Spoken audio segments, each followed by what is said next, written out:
straight talk from our perspective.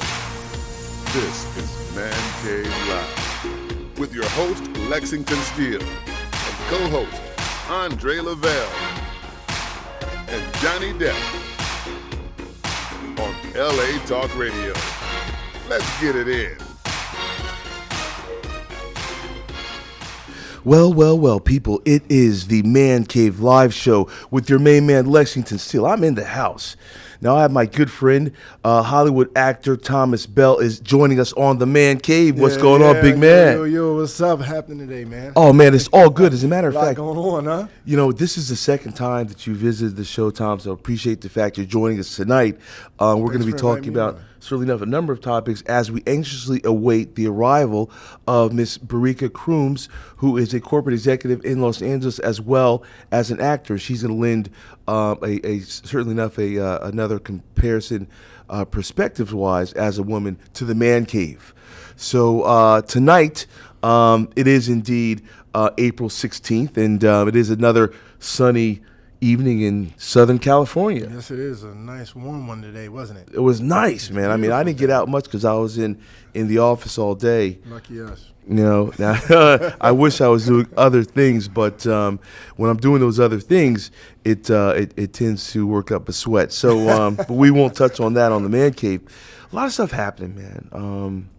You know, last week we touched on the fact that there was another instance of what seemed or has seemed to be an outbreak of police brutality, particularly directed towards the African American male contingent. This is something that continues to baffle at least 12% of the United States of American citizenship, and that 12% needs no defined detail. We can all understand who that 12% is. Who's getting it, huh? You know what I'm saying? I don't know. And here we are. As of late, this is just since last show. Mm-hmm. We had the guy that was mistakenly shot with a gun as opposed to a taser, which a 73-year-old deputy.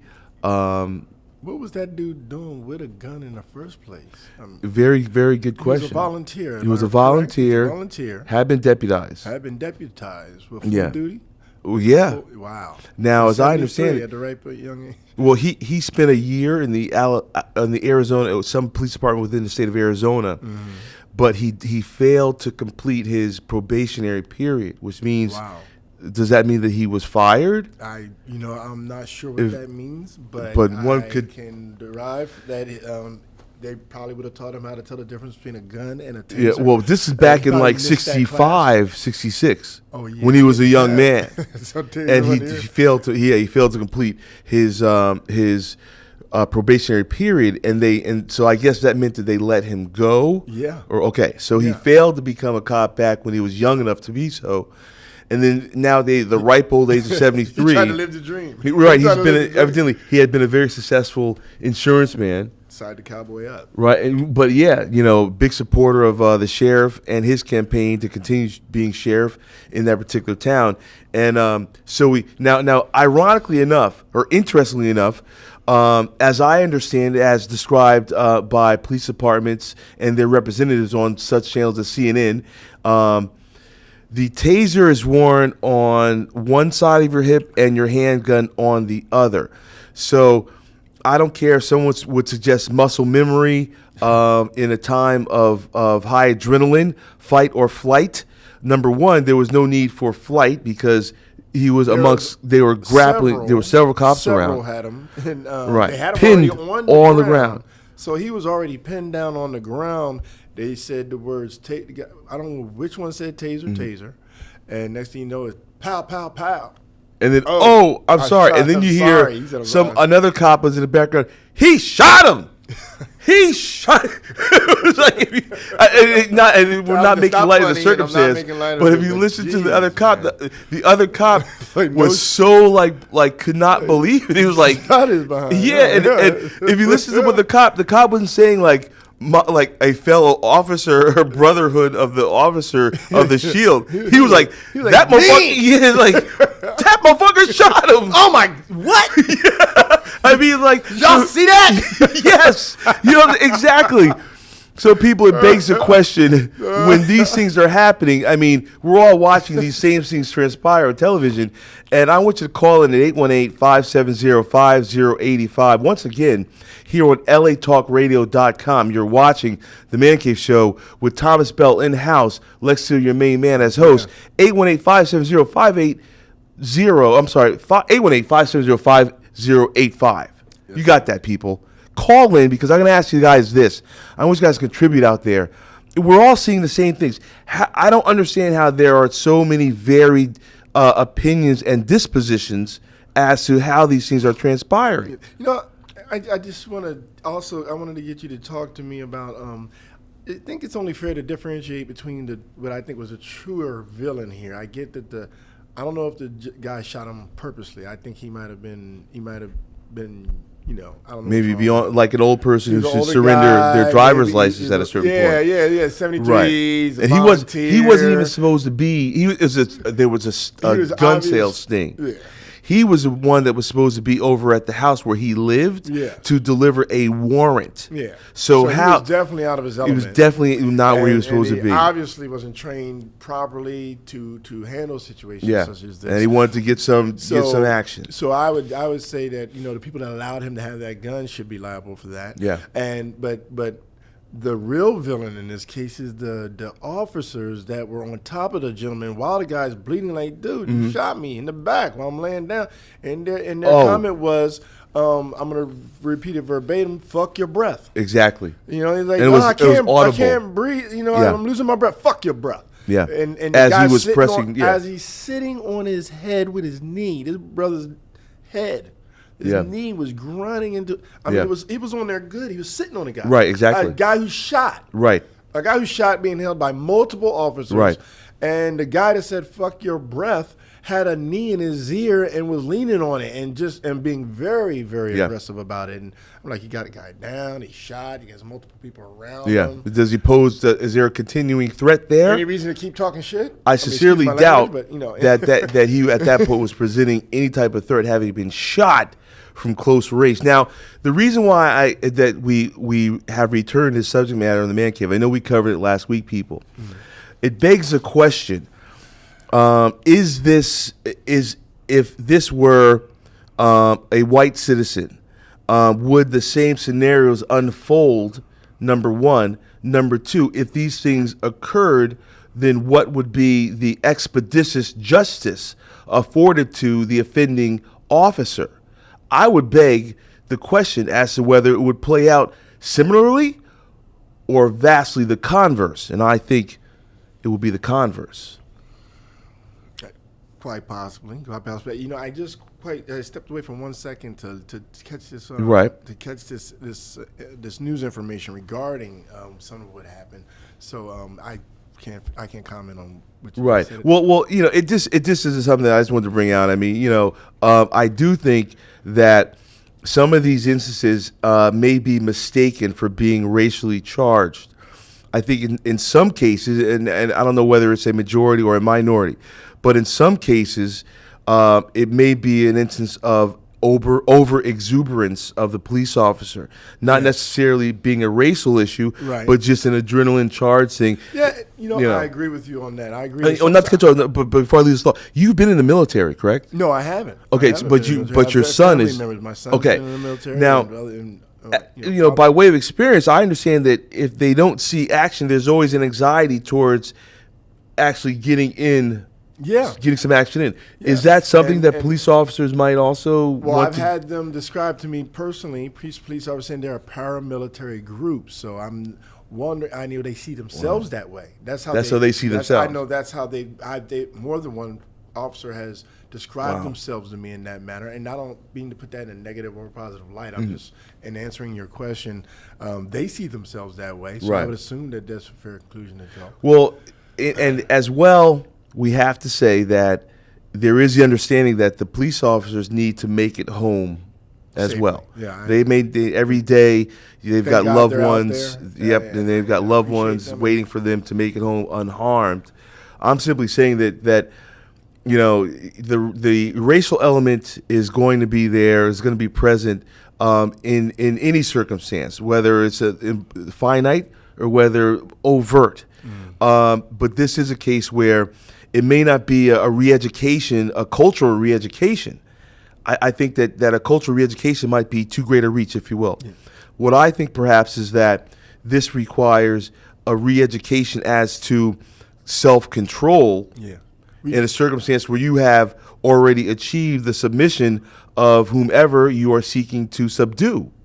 Yeah, I mean, and I think that we should also, and they should not only work on, it's an exciting circumstance. You know, it's adrenaline going, you're scared for your life. Sometimes I don't believe they're always scared for their life. It's just when you're in a chase, right. A dog in a chase, sometimes it gets very exciting.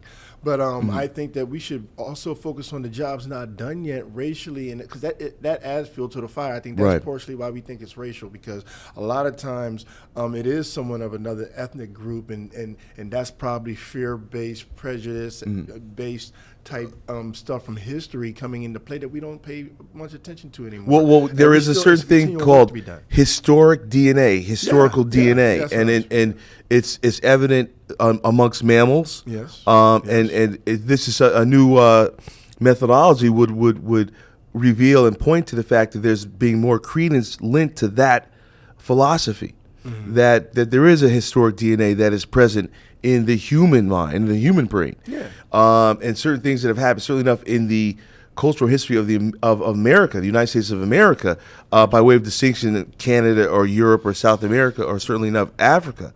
Mostly here, though, in North America, it's been is where it's happened. If you go to other countries, it's not quite so evident. And when they come here, they say it's like, what the hell is going on? Yeah, they're like, you could cut it with a knife. Now, let me ask you this question as well. I think that most countries that see us as a culture are watching this objectively, and they've got to be like, what the hell is going on over there? I'm not sure they are watching it objectively. It's no secret that historically speaking, America true that has been through, and I heard from more than one persons through media and in person that they see us in that light, and I can understand why with the stuff that's hitting the news, and how it seems like the people that are here to protect us have been hurting us. And I'm not sure that... Okay, I'm going to take it a step farther, because I would say this. If you look at what we've seen over the last few weeks, there has been instances where over the last 2 years, okay, we've seen instances where an officers, multiple in many cases, they always have backup. You see some of the suspects they are confronting look like they can pose a viable physical threat of bodily injury to the officer. I think we also are seeing a number of suspects who are posing no physical threat by way of the fact that they were turned around, or perhaps they were running away, or perhaps they already had their hands up. I think we're seeing some cases where there is a positive fear of the officer, which is heartfelt. I understand. And there are instances where... Public service announcement. Yes. Brothers, stop running. Just... Hey, hands up. Well, hands up, don't shoot. That doesn't work either, evidently. I know, but running definitely isn't helping. And, No, well, look, running, you might just get away. Yeah, because where it's the notion that if the guy's already if he's gonna shoot you. Oh, you're saying if you already think your life is in danger. If you already think your life is in danger. Some of these guys, in fairness, and I'm only speaking in fairness regards to they were running from having committed a crime. Okay, in some many cases, arrest, understood. Not in fear of their life. So, that's you're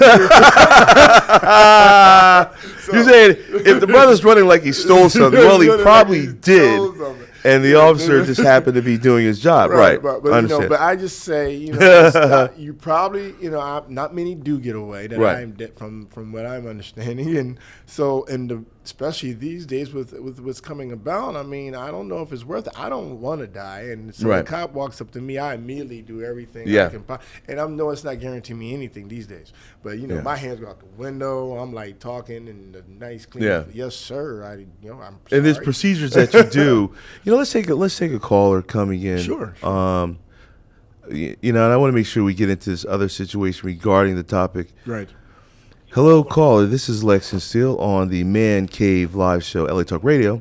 Talk to us. What's going on, partner? This is man. I'm sorry I didn't make it down, but I support the show, watching it, and you guys are doing a great job. That's the co-host, Andre Lavelle, calling in. Not able to make it tonight, but it's always good to hear your voice here on the telephone. Hey, yes, sir. Yes, sir. I just wanted to make a comment. Basically, the topic that you all are discussing is historical in nature because we're seeing basically what went on in the 60s.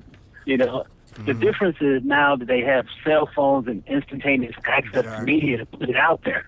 But it's nothing has changed.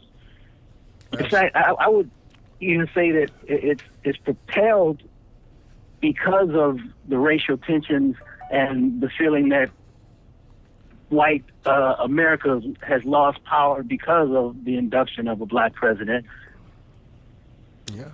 And you know, and watching it over and over in media, it right. also adds to the tension between. And now there's almost a saturation that lends to fervor. Yeah, and now the police are more worried about it and more. They're looking over their shoulder. And now I know I'm much more afraid. You know, and so the mix of those two things, not making things much better. But how do we fix that? Well, fear. That's the question. We got to start asking the question over. How do we fix this instead of keep talking about.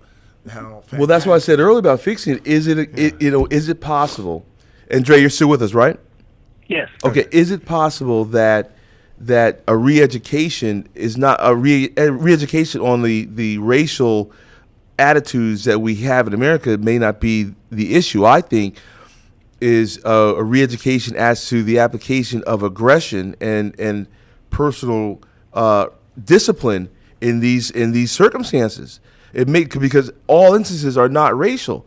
Police brutality does not necessarily have to come in black and white. It just comes in bruises and gunshots. And all racial stuff isn't black and white. Exactly. I've seen it go both ways. Right. I've seen multiple ways, not just black and white. I've seen it go all different ways. Yeah. Asian. But I will find it ironic that in most cases we if you see the reaction of some white Americans towards police officers. Yeah, and the latitude with which they operate, it is literally to an African American, it is literally phenomenal. Yeah. If you can go on YouTube and pull up clips of officers confronting citizens, and if you look at the dichotomy of what but why the heck did you pull me? What is wrong with you? And the cops apologize. Like, I'm sorry, sir, I didn't. Exactly. I will call your boss. And I'm like, hey, people, look. I mean, we don't make this stuff up, people. We're just discussing it. So I know people are like, you're jumping down. Here we go. Angry black men. It's not. Look. If we appear as angry black men, why don't you just rewrite that and say this is just a discussion between men here on the Mancave, because it's reality. It's reality. I've seen black being angry. That's our reality. Yeah. I mean, we've seen countless videos where I've seen black Caucasians fight the police. They run from the police, and they're given a certain amount of. Well, they're not shot at. I've seen black police officers talking to white police officers. Don't even talk to them like white citizens will talk to white police officers. It's like they, if you watch, they've had instances where a black officer's been pulled over and he says, "Hey, I'm an officer." And he tells the guy, and next thing you know, he's being taken down by 3 troopers. You're like, whoa. Yeah, it's like so it'll be okay. An off-duty black officer is not afforded the same. No, not at all. Respect that right. From what I've seen on more than one occasion, and then it could be a citizen in flip flops who look like they're not even sober. Can cuss the cop. The cops handle them with kid gloves. Yes. Meanwhile, the captain of the chief of police from the state next door is on his belly. Right. So that's crazy. But like we said earlier, as far as when you do see certain citizens berating officers, I am literally flabbergasted because, and I'm not one to have nothing to say on something. Literally slack-jawed, I will watch those clips, and it is remarkable what they can say, what some white Americans can say to officers before the officer even responds with some sort of a rebuttal even. Yeah.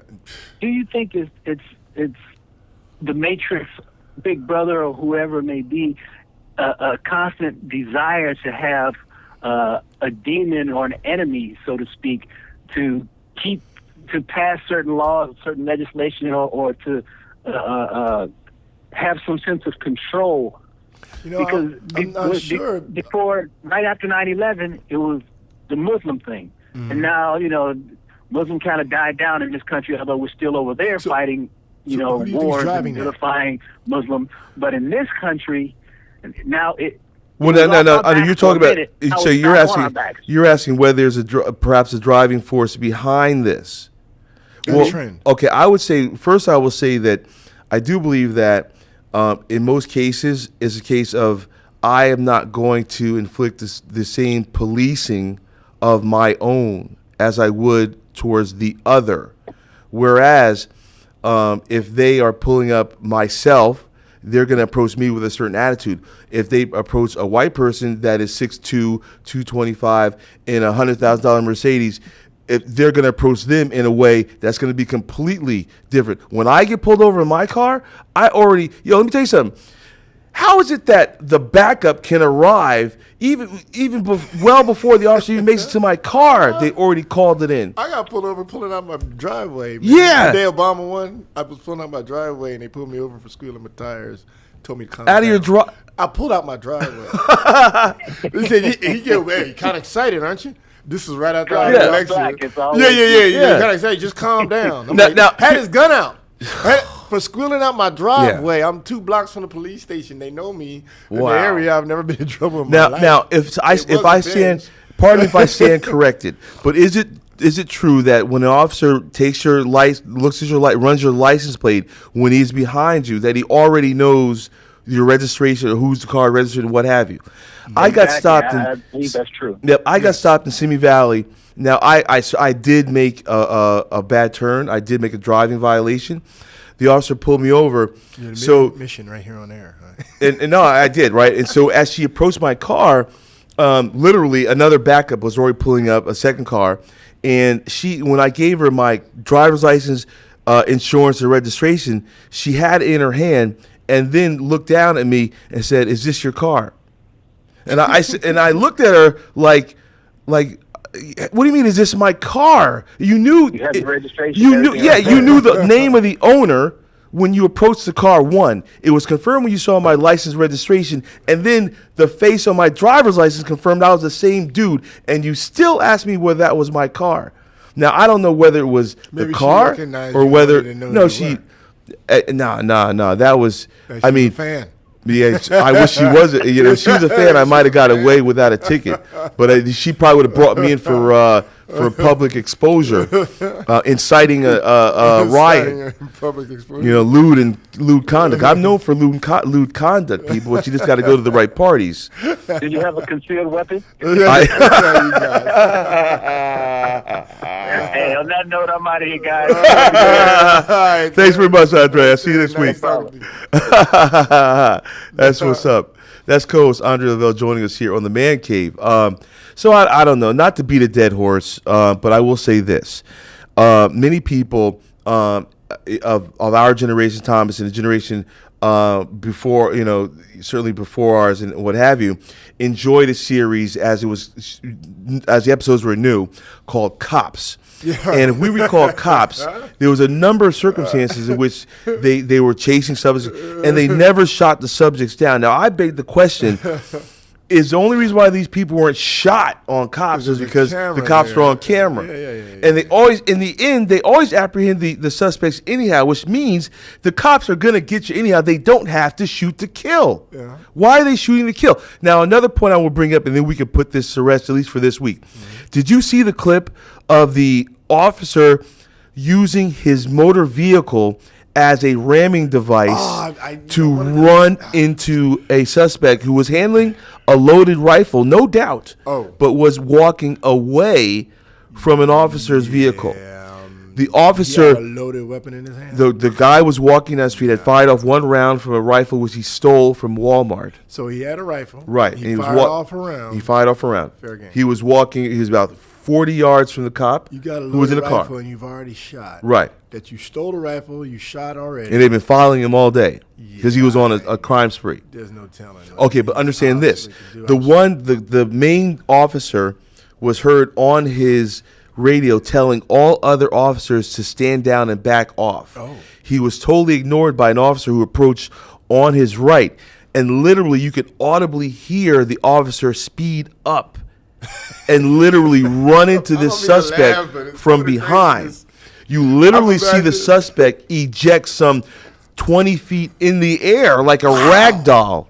Now, he did survive. The cop in the car be like, "Oh yeah, I'm sick. I'm gonna run his." And he literally did. Literally told him to stop. He's like, "Nah, forget this." Literally, the officer using his car as a ramming device towards a human being ran the guy, knocked him 20 feet in the air, and literally his car went through a brick wall, cement brick wall, man. Crashed through the wall. That's how fast he was going to run that man down. And then the officer tried to say that what he was doing was trying to make sure that the suspect didn't shoot himself with the loaded rifle. What? As if making the suggestion that the suspect had said, "I'm gonna," maybe made some type of incantation that he was gonna, life. Right, they was trying to save the suspect's life. Shoot himself, he just hit him with a car. He just ran him down. Yeah, like instead of a bullet, he just had like a 3,000 pound. Right. Right. It was like that little bullet or the 3,000. And ran through. Now the thing is the suspect, while having a loaded weapon in his hand, was certainly threatening bodily harm to any officer or civilian in the vicinity. Yeah. That's understood. But I'm just saying that. It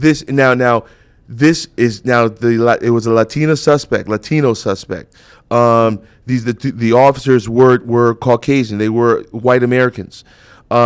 I don't know whether this was a racial situation. You saw the clip. Yeah. I would say this may not have been necessarily a racial incident. It could be something like we spoke of earlier, the over exuberance of the police department officers. So this may not be, we don't know if there's racial lines of distinction being drawn here. I will wager it's over exuberance. Did you see it? I saw it. I'm reporting it live on Mancave. Yeah, it's crazy. Yeah. I know you are reporting it. Obviously, you must have seen it.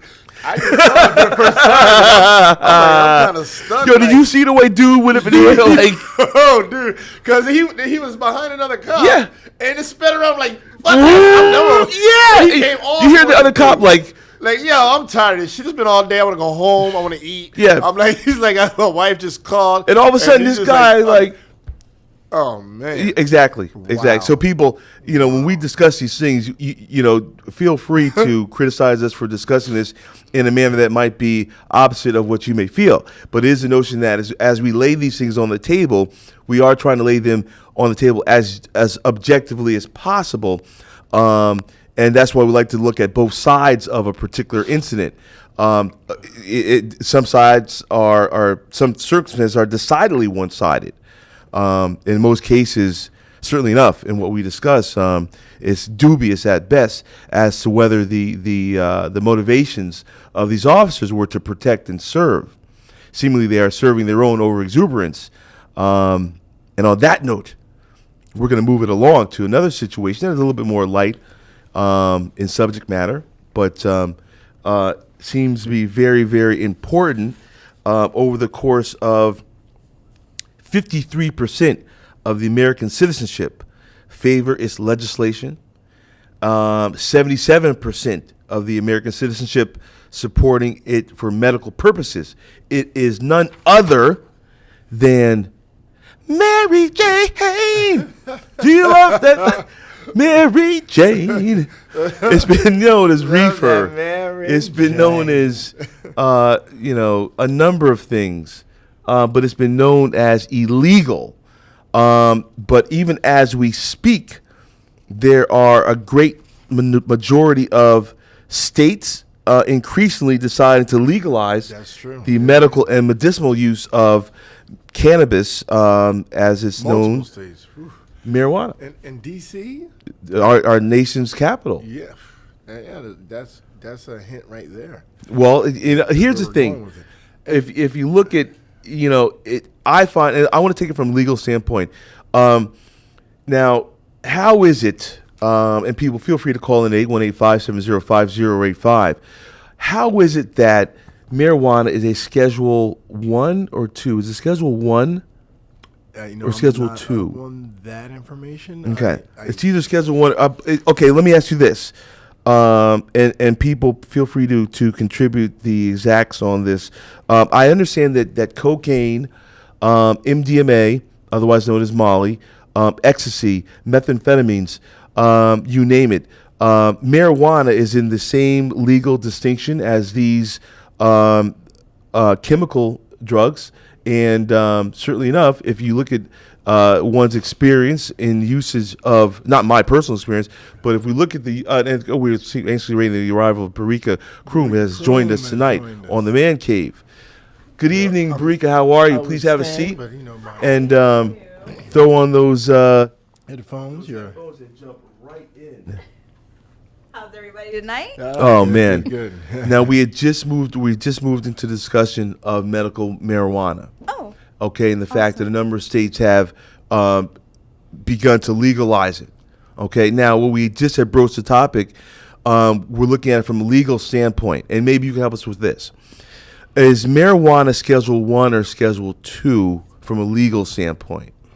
I believe marijuana is a Schedule 2. Schedule 2. Not a Schedule 1. Now, I made a collective distinction that I know that it is grouped with cocaine. Mm-hmm. Now, is it true or not? Is it grouped with MDMA and methamphetamines as well? Speed and what have you. It is Schedule 1. Schedule 1. It is, okay. It is Schedule 1. Now, what are some of the other drugs in Schedule 1? Thomas Bell. I'm looking at it right now, and I believe you are correct with, I don't know what I'm saying. It is Schedule 1, and it does include all those other drugs I listed a second ago, correct? Schedule 1 drugs, yes. Exactly. Now, here's the point being. If we look at the chemical manufacture of these recreational drugs and we compare them to the organic growth of medical marijuana, albeit its increased potency based on its cultivation, there are distinctly different end products. Now, as we see, as you mentioned, Thomas, that D.C., our nation's capital, has legalized it. We see here in California it has been legalized. Is this something that we should look at very closely as to whether or not, and it's put out by Dr. Sanjay Gupta at CNN, chief medical correspondent, who's an advocate of marijuana. I'm not necessarily saying that he's exactly. Now, he's not coming from the standpoint of a user, of a smoker of the, or however you receive it, a patient, right? It's so funny. I hear. I'm a card-carrying member. I'm a card-carrying member, and I'm not sick of anything. But here's the thing about people. We have relatives that could really benefit from the use of medical marijuana, medicinal purposes. Yeah, do you know how that works? Now, what do you guys think about that? I mean, why let's legalize it so people that need it for real purposes. Yeah. What do you think, Barika? I mean, I absolutely feel like there is a definite need for the legalization for medical purposes. I remember watching something that came on 60 Minutes where they actually had a family where the little girl had a disease where it was necessary because she was... the seizures? It was the seizures, right. Yes, mm-hmm. Absolutely. Where she had constant seizures, and the only thing that kind of assuaged that was medical marijuana. Now, as far as recreational use, that's going to happen no matter... When it's been happening. It's been happening. Right. But I do believe that giving the other people the opportunity, especially for medical purposes, is a necessary thing to do because why not? In other countries... In other countries, you don't have that problem. Mm-hmm. What I thought was interesting was, a couple things. One, there's still no documented cases of medical marijuana or marijuana overdoses. Right. Now, these Schedule 1 drugs, you're looking at like meth, MDMA, the things that you brought up, and you can oxycodone, you can Vicodin, you can overdose. Right. Aspirin, you can overdose. Marijuana, never been all chemically created, manufactured by man. No, and marijuana is manufactured by our higher being. and the second, it grows naturally. It's a naturally occurring God put it organic. On earth for you and for me. Exactly. I mean, hey, but everybody. It's Friday. Now, it's Thursday. Yeah, and it's just a notion that cannabis has been around forever. The second interesting part about it is that part of that plant's makeup, the part that doesn't get you high, the THC gets you high. Right. The cannabinoid is what does the medical purposes. The way it does that is it calms down activity in the brain, the electrical activity in the brain, and if that's the only way they can do that, and you need all the parts of the plant, you can't you cannot extract it out. You cannot use a piece of the plant, the drug that actually helps people in the plant. It has to be a combination with all the other things within the plant. Okay. So, and so you have to have the plant for that. And if that's the only way that they're helping these people and people are being helped by it, then how can you not allow people to get the help they need, especially considering that the counterbalance of nobody's ever overdosed on it. Right. And now correct me if I'm wrong. As I understand it from a medical standpoint, it's physically impossible to overdose on to die from a marijuana overdose. A Cheetos overdose, you might have. Right. No. But like when you look at alcohol and any of the other drugs that are on there, like I've never gotten into a fight after someone smoked marijuana. Well like if you OD on marijuana, you go to sleep.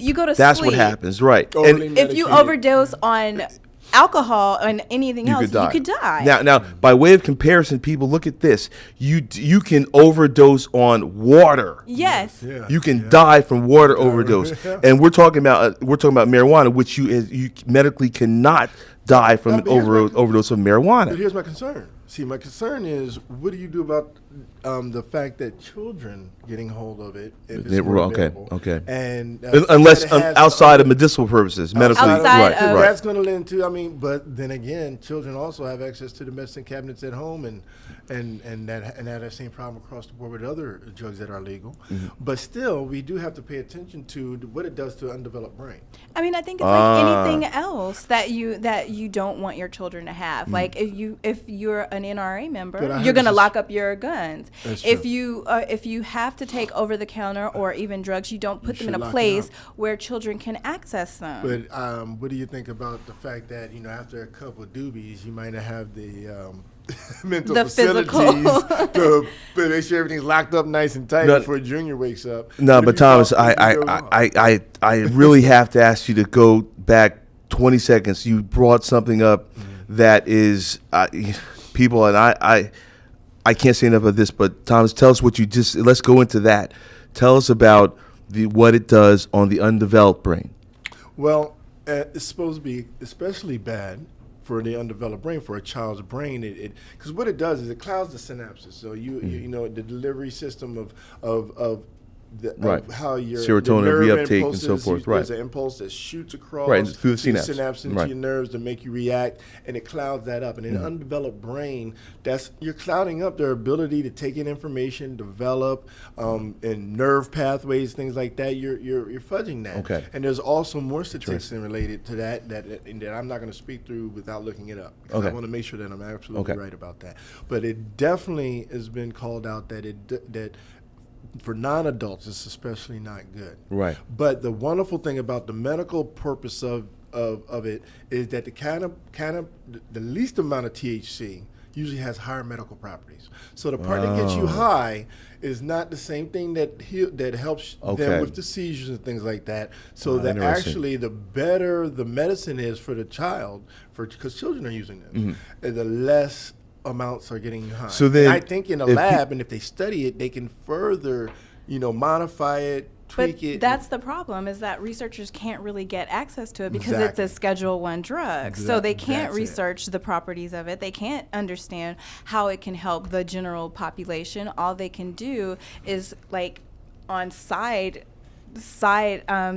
researching, kind of find out what this drug can actually do. Well, is this a case or the case for marijuana, medical marijuana in general, is it a case that of the reputation of the weed smoking, the reefers, the blunts, the blunt wraps? Because, Thomas, what you speak of is the fact that the medical potency of marijuana is is wholly different than the get high aspect of it. I think a lot of people are caught up in it's recreational. They think it's the high that's making you feel better. So if you use a different, and people forget there's a myriad of delivery systems with which you can access the benefits of marijuana. You don't have to smoke a joint or a blunt or a pipe or however. There's edibles. They're making pills. Yeah, there's butters. Waxes. Candies. You can rub some stuff on you too. Wax it, yeah, all kinds. Like a THC, literally THC lotion, a THC. Yeah, they make it into a myriad of different things nowadays. Oil, it's like an oil that they put. on. So wow, and people, I will just drop this dime for you if you didn't know.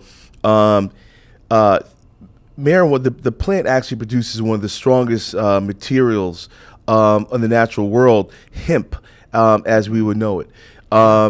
Hemp is used in the making of ropes that have been used throughout history.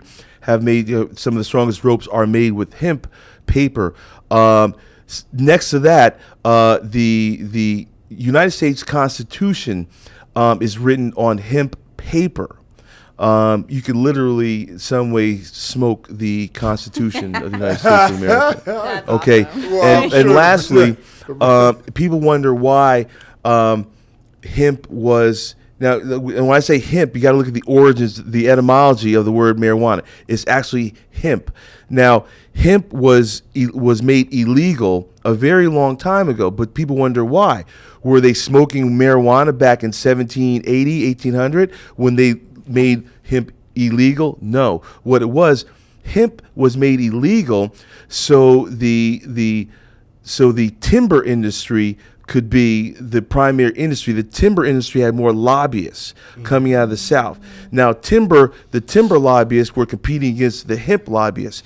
My paper is better than your paper, but you've got bigger voices. So timber had bigger money versus the hemp supporters that failed, and their lobbyists were not as good as the timber lobbyists. So the timber lobbyists got hemp, or made hemp illegal, so they could defeat hemp as a material industry, a paper industry. See what I'm saying? Hemp paper versus paper made by timber, made by trees.